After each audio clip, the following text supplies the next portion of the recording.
Welcome back. Today I've got another Artme acrylic pouring set. For any of you who don't know, I did have a more of a cool colour set. This one's more of a warmer set, and just going to basically try it out. The warmer colours are going to live up to the cooler colours, and obviously use these not only in a pour for the canvas you get given in the set, but also in some of my other acrylic pours where I combine the Classmates and the TTS.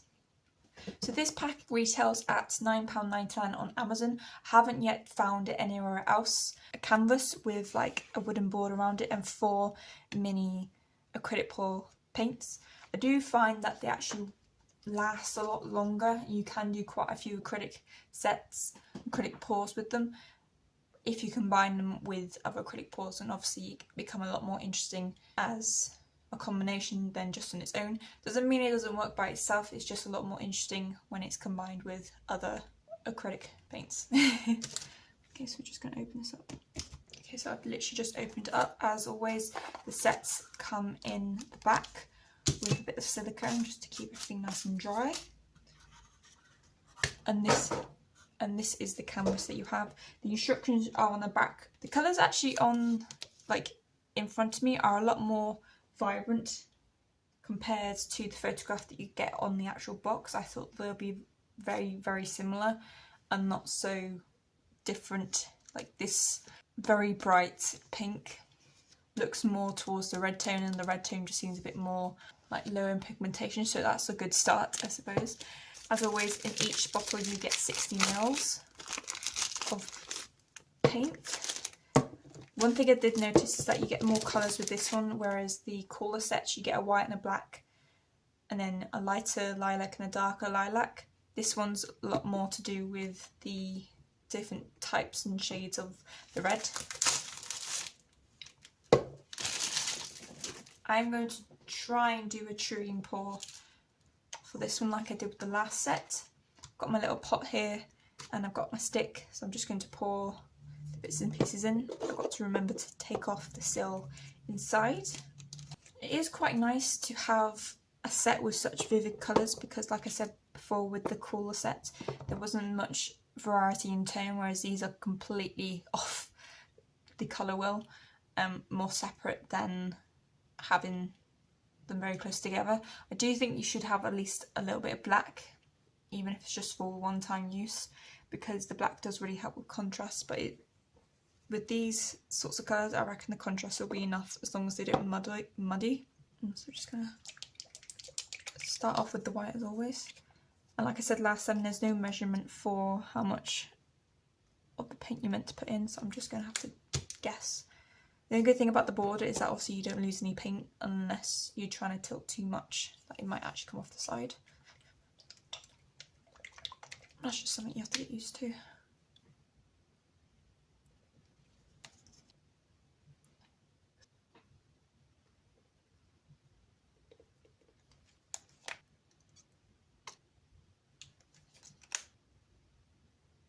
Just to mix all the colours in. There you go.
Okay, I really hope that's enough. Seems like it. I did make a small mistake at the very end, you can see it in the pattern, but oh, that's how you learn, I suppose. It's very slow, just ring it round.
I'm trying to make sure it doesn't go over the side.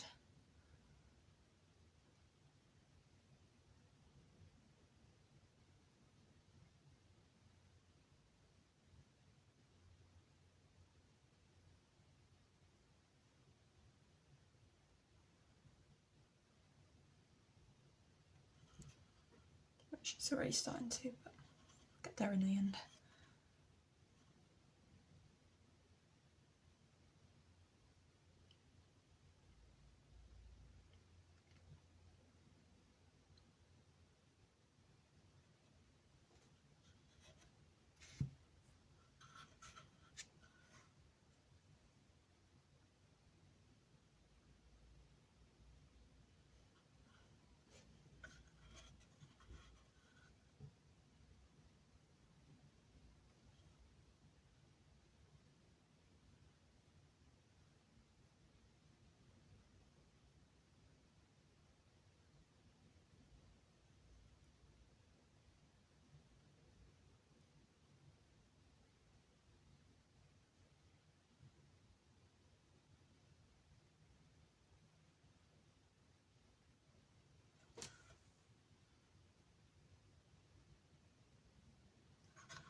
As you can tell, filling in these corners is rather hard.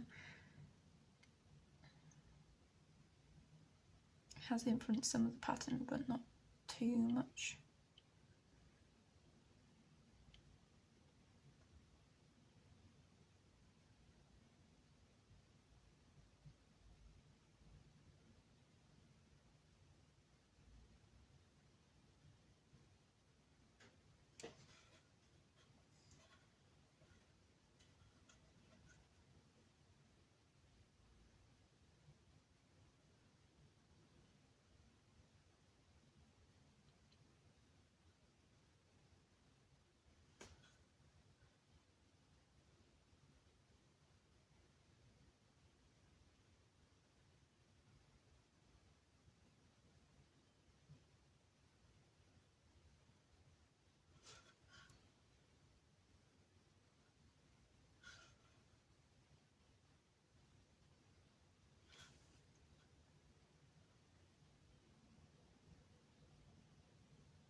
So I would have liked if we had a bit more zoomed in, so maybe it was that I put a little bit too much paint in, but it's just enough compared to last time that I actually put little. painting. You can see a variety of the colours, but they have kind of all mixed to make the same kind of the shade of pink. It's nothing to worry about. You can over pour onto the sides, but then I don't get why you would want to if you've got a nice wooden frame around it. What I'm going to do is just wait for this to set and dry, because as you can tell there's some cells popping up, so maybe that might make it a little bit more interesting. There isn't any cells compared to last time at the very immediate start, they just didn't seem to happen. In terms of lines, the lines are there which is a nice relief. But yeah, so far I like the pigmentations of the paints. I'm not so sure that they work in a true ring pour with this canvas. Obviously I will investigate further onto doing it separately just to see how it is. Okay, so now the acrylic pour has now dried. As you can see, it actually hasn't changed, but my perspective of it has changed. I actually do really like it. I know that I said before that I didn't like the fact that all the colours kind of intermingled. I do stand by that still. I would have liked to seen a bit more of a contrasting colours, like when you have the three colours separate within the pots. But this will do. You can see a lot more in the light. You've obviously got the white and then you've got the pink seeping through with little bits of the kind of cream colour, and then onto the red on specifically on this side. It's still quite interesting. I do think that in terms of sellage it didn't do it as much compared to the cooler set, but that might just be down to the fact that I used a bit more paint for this one, whereas the other one I didn't do that as much, so the separation wasn't really there. That's not a bad thing, it's just one of those things that you have to note when it comes to doing this. I do think it goes very well with the wooden frame on the background. But anyway guys, thank you so much for watching. I hope you enjoyed this video and you made sense of it. If you didn't, leave me a comment down below and I'll do my best to answer it. Don't forget to like and subscribe to my channel, and I shall see you guys for my next one. Bye now.